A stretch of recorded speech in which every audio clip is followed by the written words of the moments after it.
Eh bien, bonjour à tous. Enchanté de vous rencontrer. Donc, je me présente, je suis Gaël Roland, responsable marketing de la société European Sourcing. Donc, nous, European Sourcing, on est créateur de logiciels et agrégateur de données. Globalement, on va faire le lien entre près de 400 fournisseurs et 2300 distributeurs à travers un moteur de recherche de l'objet média que je pense que vous connaissez tous et tout un panel après de services de création de sites web, création de catalogues, etc.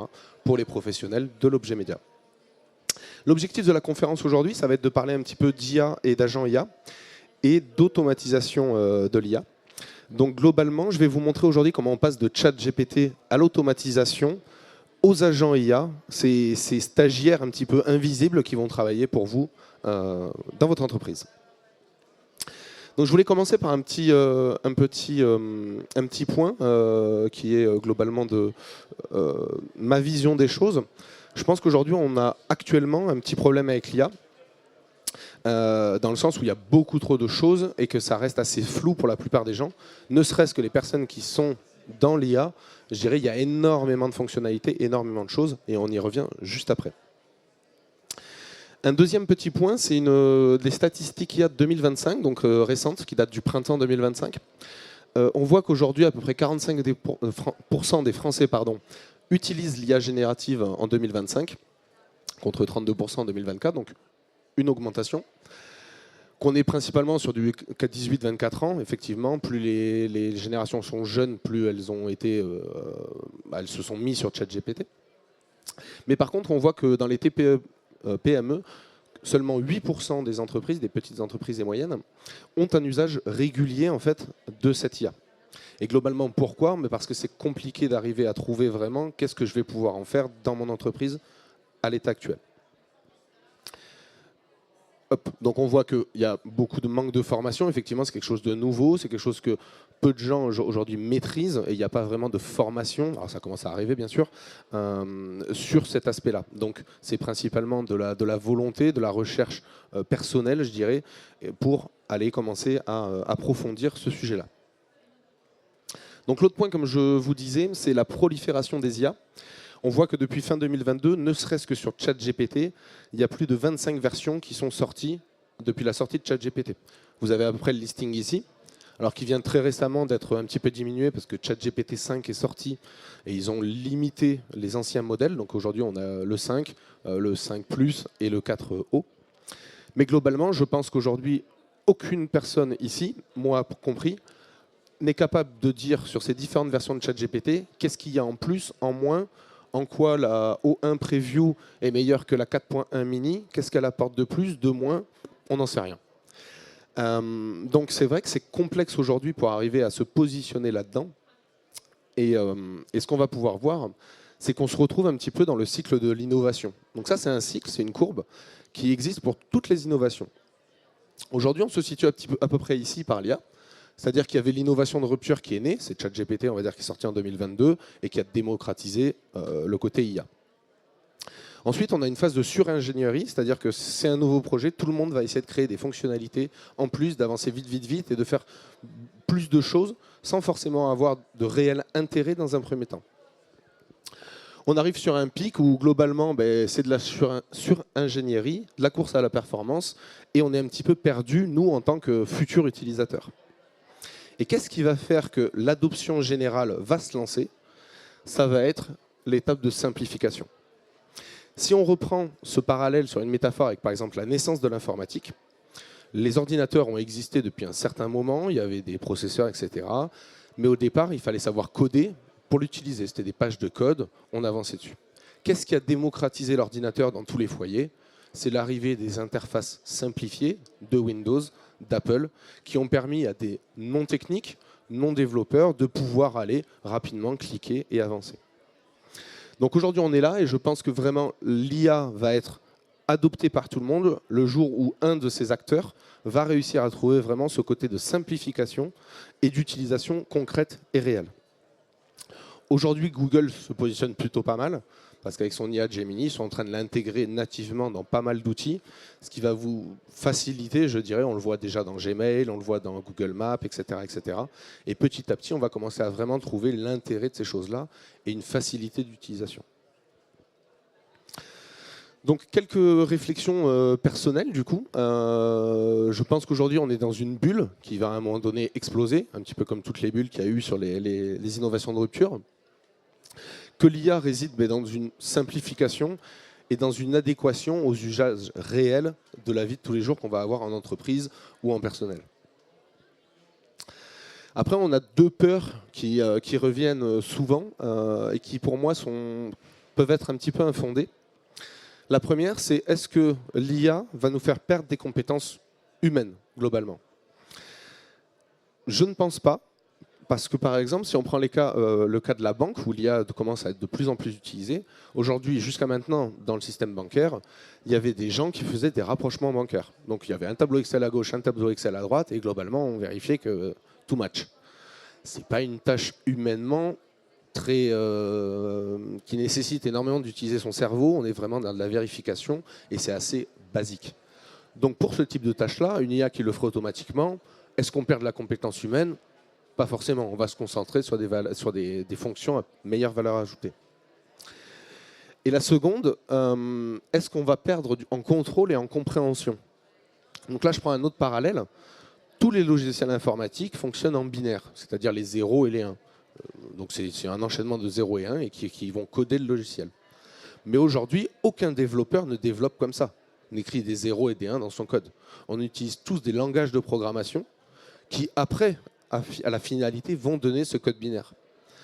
Donc, est-ce qu'il y a un intérêt aujourd'hui à savoir coder en binaire? Non. Et a priori, aucun développeur aujourd'hui ne sait le faire.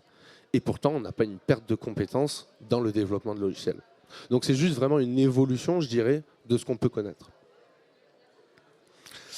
Donc pour moi, ce qui est assez intéressant, c'est une réflexion personnelle, et j'aime bien cette phrase. Je pense qu'il faut se tourner vers le slow AI, donc là c'est un petit jeu de mots avec le slow marketing, donc c'est-à-dire de rechercher une IA qui nous augmente sans nous déposséder, de faire quelque chose de simple mais efficace, et de ne pas forcément aller trop loin tout de suite et d'essayer de faire trop de choses où on passera du temps et on n'aura pas une rentabilité, entre guillemets, soit humaine, soit financière, soit en gain de temps.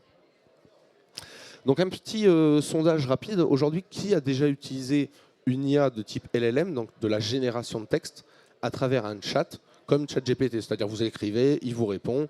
Voilà. Donc si vous pouvez lever la main, je qu'on ait après une idée. Voilà. À peu près tout le monde a déjà utilisé ça. Alors, qui a déjà utilisé une automatisation qui inclut une IA, c'est-à-dire des processus qui vont se dérouler tout seuls, et à un moment donné, l'IA pourra faire des actions. OK? Et qui a déjà utilisé, du coup, un agent IA? OK. Voilà. Donc, on voit déjà que ça se réduit énormément. Aujourd'hui, l'agent IA, je dirais, c'est la technologie actuelle. Et je vais vous expliquer en quoi l'agent IA va être différent d'une automatisation et en quoi ces deux choses-là vont être bien plus supérieures à juste un chat avec ChatGPT par exemple. Donc la première chose, ça va être de parler déjà d'automatisation d'une IA. Quel va être l'intérêt d'automatiser une IA? Ben, globalement, ça va être un service qui va fonctionner 24 heures sur 24. Vous êtes en réunion, le système va pouvoir travailler. Ça va vous permettre d'automatiser des tâches répétitives, et donc forcément de gagner du temps et de la rentabilité potentiellement. Ça peut permettre d'avoir une meilleure réactivité client, parce que si un client vous écrit à 22 heures, ben, si vous avez un système automatique de réponse, ça enverra une réponse quand même, alors que chez vous, il n'y a plus personne qui travaille. Ça vous permettra aussi d'avoir un style cohérent. Si aujourd'hui vous avez une équipe de 10 commerciaux qui ont chacun par exemple leurs argumentaires, leur façon de présenter, etc., et que vous voulez, je dirais, centraliser et coordonner un petit peu ça, le fait de dire à une IA de toujours répondre de telle façon, de tel style de langage, etc., va vous permettre d'avoir un tronc commun qui sera assez unique et assez équivalent en fonction de toutes les demandes que vous allez avoir. Et en termes de coût, aujourd'hui, automatiser une IA, donc aujourd'hui, si vous achetez un forfait ChatGPT, c'est 20 € par mois à peu près pour la version pro, et puis vous parlez via un chat. Si je veux automatiser ça, on va plutôt être sur des coûts, vous voyez, avec le Omni qui est un des plus chers, à peu près à 1 centime la requête. C'est-à-dire que je vais pouvoir faire des milliers de requêtes pour très peu de dépenses, globalement. Donc c'est assez rentable en termes coût unitaire.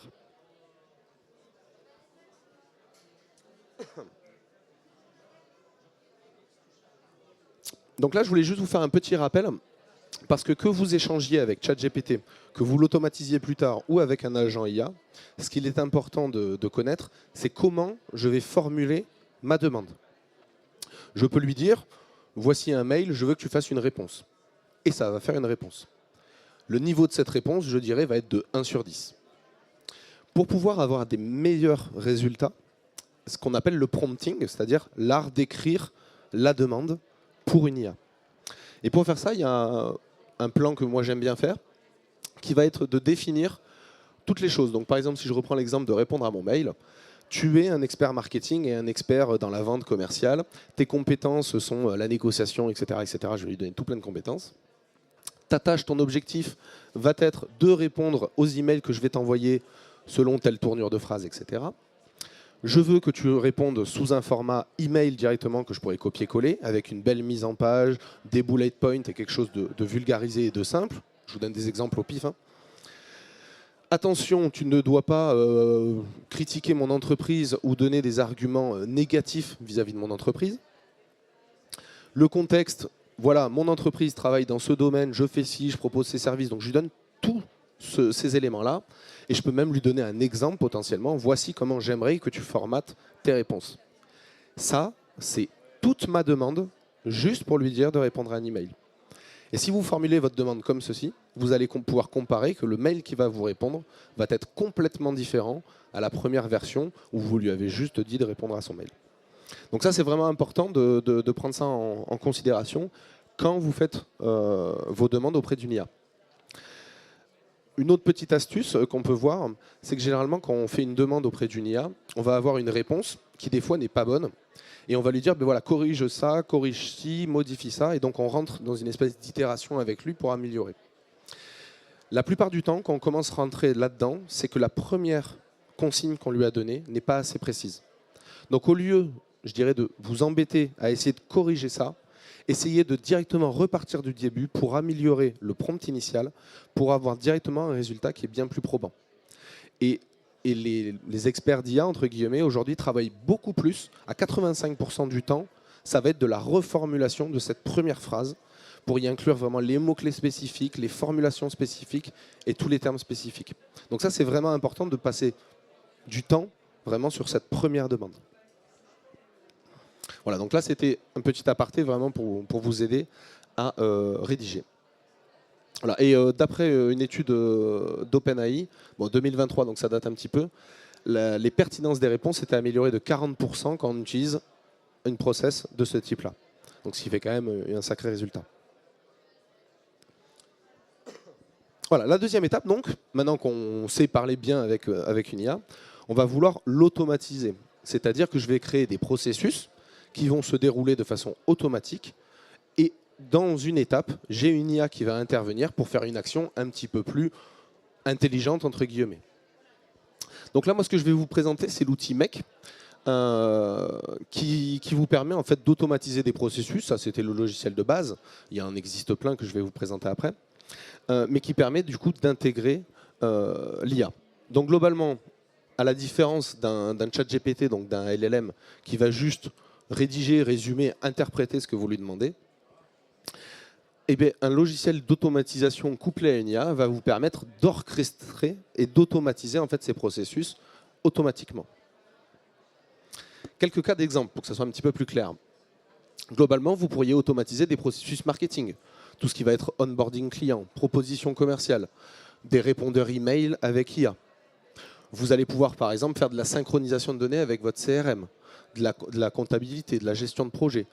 Typiquement, je rentre aujourd'hui manuellement mes clients dans mon CRM et je vais vouloir que l'IA, par exemple, complète ses fiches clients en allant chercher des informations au site web, etc., chiffre d'affaires sur société.com ou que sais-je, ce qui va faire gagner peut-être des minutes et des minutes à mon équipe commerciale sur la qualification de mon prospect ou de mon client.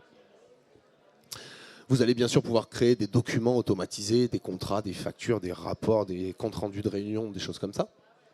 Tout ce qui va être rapport analytique, ça c'est forcément très très fort.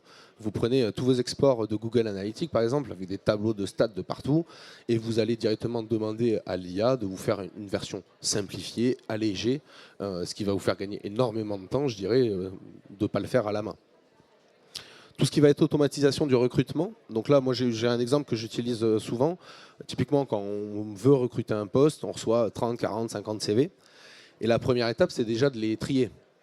Donc moi, j'ai une méthode qui est, je fais une pile de oui, ceux que je vais recevoir en entretien, une pile de non et une pile de peut-être. Globalement, on a à peu près tous la même stratégie.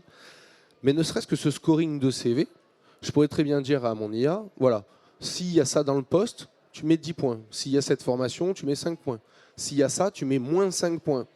Et je vais me faire directement un scoring sur les 50, 60 CV que je vais lui envoyer et il va me faire une note, ce qui va, moi, par exemple, me faire gagner du temps dans la sélection de mes CV. Voilà, ça c'est un exemple, par exemple, qui peut être utilisé. Ça va vous permettre aussi de faire du scrapping de données web, c'est-à-dire le scrapping, ça va être absorber la donnée d'un site ou d'une multitude de sites. Un exemple, par exemple, quand je travaillais en start-up, on a voulu développer un logiciel pour les experts comptables. Et il s'avère que la Fédération des experts comptables avait un site qui les regroupait tous page par page. Il y en avait des milliers. Le faire à la main, ça aurait pris énormément de temps. Ils mettent un bot qui vient aspirer toutes ces données pour me faire un méga tableau Excel de toutes les compagnies de comptabilité. Ça a pris 5 minutes. Et moi, ça m'a fait un fichier de 3000 sociétés à pouvoir contacter. Tout ce qui va être automatisation de plateformes de messagerie, Slack, Discord, Telegram. Donc là, moi, ma vision de la chose, imaginons que vous ayez 10 commerciaux aujourd'hui, vous voulez leur mettre une IA à disposition, vous prenez 10 fois ChatGPT à 20 € par mois, ça vous fait 200 € par mois. Mais le problème, c'est que chaque commercial a sa propre IA, si vous voulez. Elle n'est pas configurée selon votre entreprise. Donc moi, à contrario, je vais faire un processus automatisé avec une IA et je vais donner l'accessibilité, par exemple, par un chat, un Slack, un Discord, le chat de mon entreprise. Ce qui fait que j'ai un canal maintenant dans ma messagerie, accessible pour toutes mes commerciales, et qui va permettre en fait directement de communiquer avec la même IA et d'avoir du coup pour chacune des commerciales la même typologie de réponse. Voilà, vous allez après pouvoir construire des CRM automatisés, scorer vos clients, qualifier vos clients selon les besoins que vous en aurez.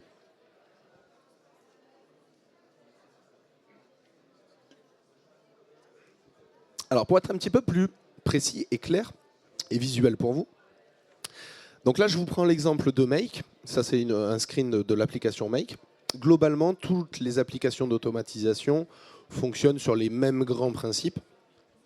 Donc généralement ce sont des interfaces visuelles, ce qui est facile pour nous et ce qui est intéressant, parce que pas besoin d'avoir de compétences de développement, pas besoin d'avoir des compétences informatiques plus poussées que ça. Avoir un esprit logique, certes, est important. Et ensuite, je dirais, pour pouvoir commencer à vraiment automatiser des choses, là, moi, je vous donne la vision vraiment macro, que vous ayez vraiment cette vision et cette compréhension globale. Je pense qu'après, en fonction des personnes, entre une demi-journée et à une journée, à vous former vraiment sur Make, pour vraiment comprendre comment ça va marcher, etc. Et vous êtes capable, après, de commencer vraiment à automatiser vos processus. Ça reste assez simple. Donc, comment ça fonctionne ? Donc là, par exemple, j'ai un processus qui est connecté à mon Gmail. Donc ça, les premières tâches, c'est ce qu'on appelle des déclencheurs. C'est-à-dire que c'est lui qui va déclencher la suite de mon processus. Là, en l'occurrence, ça déclenche à chaque fois que je reçois un mail dans ma boîte de réception.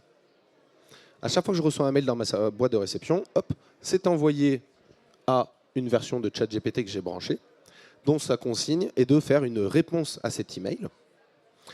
Et ensuite, de me la renvoyer dans mon Gmail comme un brouillon de réponse au mail que j'ai reçu. Donc qu'est-ce que ça veut dire ? Que moi, quand je me connecte le matin dans ma boîte Gmail, j'ai peut-être reçu 10 mails et j'ai directement 10 brouillons de réponses qui sont associés. Moi, j'ai choisi de faire ça parce que je ne veux pas que l'IA envoie typiquement les mails sans mon aval, mais ça me permet, moi, de voir directement les réponses. Si c'est OK, j'envoie et c'est fini. Si j'ai quelque chose à rajouter, je viens compléter un petit peu. Si je vois une erreur, je peux la modifier. Mais mine de rien, ça me fait gagner énormément de temps, je dirais, dans la qualification et les réponses à mes mails. Et donc ça, c'est un processus très simple, mais qui déjà fait gagner pas mal de temps. Et là, on est vraiment sur l'aspect, j'ai automatisé une IA. Donc j'ai fait un processus automatique qui appelle une IA. On n'est pas encore à l'agent IA, qui lui est un petit peu plus puissant. Donc vous allez avoir ces déclencheurs ici. Vous allez après avoir les modules d'action, donc ceux qui vont réaliser des actions. En l'occurrence, ChatGPT va répondre à l'email et ensuite là-bas va me créer un brouillon. Je vais avoir ensuite les flux de données, c'est-à-dire les données qui vont transiter d'une tâche à une autre. Donc là, typiquement, ChatGPT, il a besoin de quoi pour pouvoir répondre à mon mail? Le destinataire, l'objet du mail, le contenu du mail, pourquoi pas l'heure à laquelle je l'ai reçu et les éléments qui vont m'intéresser, je dirais, pour répondre à cet email. Donc je vais dire ici, ben voilà, tu vas avoir besoin de cet objet, du destinataire, etc. pour pouvoir répondre. C'est ce que je vais appeler le flux de données en fait. Donc c'est entre ici et ici, ce qui va être envoyé, ben, c'est l'objet du mail, la description, le destinataire, etc., etc. Donc en termes d'outils, je vous ai fait une petite sélection ici. Donc vous avez Make, vous avez Zapier, vous avez N8N, Pipedream, IFTTT et Flowise AI, qui sont différents outils d'automatisation d'IA. Personnellement, si vous êtes non technique, non développeur, je vous conseille Make, qui a une interface très intuitive comme on vient de voir, donc c'est vraiment du glisser-déposer, c'est assez logique et visuel. Si vous avez un petit peu plus de connaissances techniques, je dirais N8N peut-être un peu plus adapté, parce que vous allez plus pouvoir bidouiller avec des parties de code personnelles et ajouter des modules que vous pourrez coder. Voilà. Mais l'ergonomie est un petit peu moins intuitive et simple à utiliser pour des non-techniques. Bon, l'avantage de Make aussi, c'est que vous avez tout un template de processus en fait, parce que globalement on a tous à peu près les mêmes besoins sur des besoins basiques. Donc vous allez directement retrouver en fait toute une bibliothèque, typiquement de réponses à email, de synthétise de notes, et où vous allez gagner du temps, je dirais, dans la création de ce process.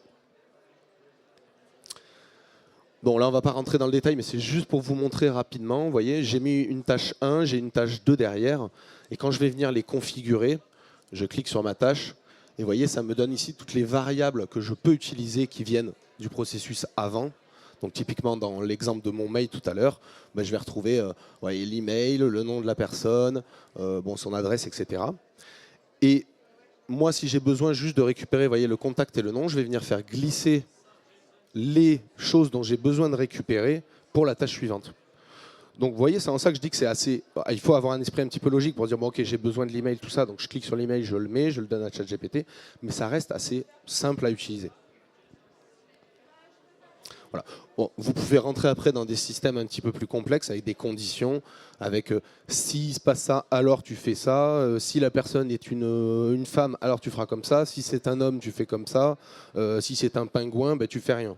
Voilà. On peut aller faire des conditions un petit peu plus complexes dans ces différentes tâches.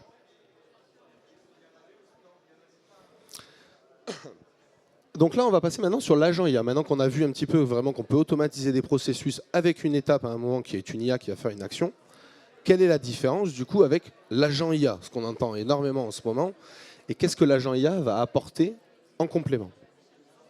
Ben pour faire simple, globalement, l'agent IA, voilà, c'est un collaborateur qui ne dort jamais, ne se plaint pas, mais il faut bien le briefer. C'est un stagiaire qui est là 24 heures sur 24. Et comment ça fonctionne? L'agent IA, c'est, on va dire, ChatGPT, imaginons. Il est ici, c'est cette bulle-là. Ce qu'on va coupler à cet agent IA, c'est qu'on va lui coupler des données. Donc je vais lui mettre à disposition, imaginons, une sorte de drive, où dedans je vais mettre tous les documents de ma société. Mes fiches de prix, mes fiches de tarifs, mon offre commerciale, toute la description de mon entreprise. Je vais mettre tout ce que j'ai besoin de mettre, qu'il aura comme, si vous voulez, base de connaissances. Un petit peu comme si vous donniez le livret d'accueil à un nouveau commercial, que vous le formez, il a toutes les infos dedans. Voilà, je vais lui mettre tout ça à disposition. D'autre part, c'est un système qui va posséder un petit peu une mémoire. Une mémoire à court terme et une mémoire à long terme. Un petit peu comme notre cerveau. L'idée de l'agent IA, c'est vraiment d'essayer de recréer, je dirais, un cerveau. Il va avoir en sortie la capacité de faire plusieurs choses. Créer du texte, créer des images, créer du son, etc. en fonction de l'agent que vous avez sélectionné. Il sera possible aussi de le brancher sur des choses qu'il va pouvoir exécuter. Je vais par exemple le relier, j'ai n'importe quoi, à mon système de réservation de billets de train, et je vais vouloir qu'il puisse du coup accéder à ça pour pouvoir faire des actions. Ou un développement de logiciel, ou le coupler par exemple à mon CRM pour qu'il puisse aller faire des actions dedans. Et la dernière étape, ben, c'est comme on connaît, j'ai forcément un endroit à un moment donné pour lui parler, lui demander des tâches. Donc, On lui a donné un objectif à cet agent IA, on lui a donné des outils auxquels il a accès, ma boîte mail, mon système de réservation de train, mon CRM, toute la donnée de la connaissance de mon entreprise. Et ce qu'il va pouvoir, lui, en fait, faire globalement, c'est qu'il va pouvoir se débrouiller en autonomie pour pouvoir planifier la consigne que vous lui avez donnée. Donc, si on reprend le cas de figure de tout à l'heure de la gestion de mes mails, ben, ça va plus ressembler à un processus comme ça. Ici, j'ai tous les mails que je reçois. Ici, globalement, c'est mon drive où j'ai toutes les informations de ma boîte. Et ça, c'est mon agent IA. Et ensuite, moi, il se débrouille. Donc, il sait que quand je reçois un mail, il va devoir répondre à cet email. Mais je n'ai pas besoin, moi, de lui dire tout ce qu'il va devoir faire en amont et de penser à toutes les possibilités. Parce qu'il va avoir l'intelligence d'aller chercher dans toute sa base de connaissances, de voir qu'est-ce qu'il a à disposition. Il doit répondre à un mail. OK, est-ce que j'ai accès à la boîte mail? Oui. Donc, a priori, je vais devoir me servir de ça. OK, quelle est la demande du client? C'est ça. OK, donc quel document j'ai à ma disposition qui va pouvoir m'aider à répondre à ce client? Il va aller chercher. Et en fait, lui-même va venir planifier toutes les étapes qu'il a besoin de faire à travers les outils qu'il a à sa disposition pour pouvoir répondre à l'objectif qu'on lui a donné. Et c'est là que l'agent IA, du coup, devient bien plus performant qu'une IA automatisée, parce qu'il se débrouille tout seul pour trouver la meilleure solution à ma problématique. Là où tout à l'heure, j'étais obligé de réfléchir à chaque scénario. Si j'avais voulu répondre spécifiquement, enfin différemment à un prospect d'un client, j'aurais dû faire 2 branches dans mon process, avec un filtre avant. Si c'est un client, alors tu fais comme ça. Si c'est un prospect, alors tu fais comme ça. Alors que là, je n'ai pas besoin de réfléchir à tous ces processus en amont, parce qu'il va pouvoir s'adapter, se débrouiller en autonomie, si vous voulez. Donc globalement, qu'est-ce que ça va faire? Ben, si j'automatise un scénario avec une IA intégrée, le flux il est linéaire, préprogrammé et assez rigide. Même si ça peut faire gagner énormément de temps dans plein de processus. Hein. On n'est pas là-dessus. Je suis obligé d'anticiper tous les cas de figure. Parce qu'un cas de figure qu'il ne connaîtra pas, il ne sera pas capable de le gérer. Je vais devoir gérer les erreurs et je vais devoir, moi, me prendre beaucoup la tête pour pouvoir anticiper tout ça. A contrario, l'agent IA, eh ben, il va comprendre cet objectif, va le décomposer en sous-tâches, comme disait, choisir les bons outils qu'il a à sa disposition pour répondre à cet objectif, et il va avancer tout seul. Donc il est vraiment en autonomie. Donc je voulais vous faire une petite démo, mais à travers la conférence, c'est un petit peu compliqué. Mais là, typiquement, vous voyez, donc je vous ai fait des screens pour vous montrer. Ça, c'est une demande que je me suis envoyée avec un autre compte. Bonjour, je souhaiterais connaître le prix de votre moteur de recherche et le nombre de marques et fournisseurs disponibles. Et vous voyez, ça, c'est le brouillon qui me fait automatiquement. Et donc, merci pour votre demande, blablabla. Le coût d'e-sourcing est 250 €. Donc ça, il est allé le chercher dans ma liste de prix. Avec la spécificité, je dirais, il a mis un argument qui est assez intéressant a priori pour la personne, c'est qu'il lui dit, bah, au fait, c'est jusqu'à 25 utilisateurs. Et en plus, bon, je réponds à la question aussi, j'ai tant de références, j'ai 915 fournisseurs, et après du blabla, je dirais, commercial. Et il m'a formé ça tout seul, à travers les connaissances qu'il avait accès. Et globalement, moi, ce mail-là, bah, il est très bien, je peux rajouter un petit peu de blabla, mais je n'ai pas grand-chose de plus à y mettre. Voyez, et donc, ça me fait gagner pas mal de temps. Un autre exemple ici. Donc là, c'est dans l'idée, vous voyez, j'ai fait un canal Telegram accessible par tous ceux qui ajouteront ce canal et qui sera relié à mon agent. Ça, typiquement, je le mets à disposition de mes commerciales. Ça leur permet de pouvoir échanger avec mon agent IA qui a toute cette connaissance de l'entreprise à travers un seul canal que tout le monde pourra installer, qui sera Telegram. Et ça me réduit aussi, je dirais, fondamentalement, ma facturation par commercial de licence de ChatGPT que je n'ai pas à prendre.